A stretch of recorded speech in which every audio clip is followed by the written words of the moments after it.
Сегодня день сотворчества. Для синтеза он создан, для осознания, кто ты на пути, в каких частотах свыше ты опознан, какой багаж намерен ты нести, и сколько нот сердечной радости в тебе, какими славен ты делами, а свет любви струится из тебя и множится другими зеркалами.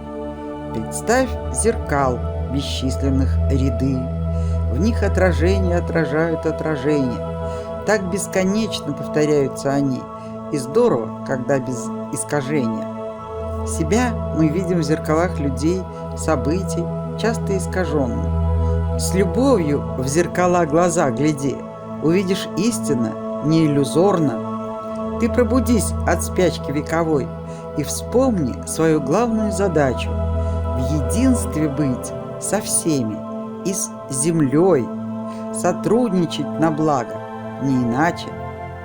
И этой гармоничной мощью вместе с ней прокладывать пути сквозь дебри бессознания и высветлять до донышка людей, чтоб пробудить их сонное сознание.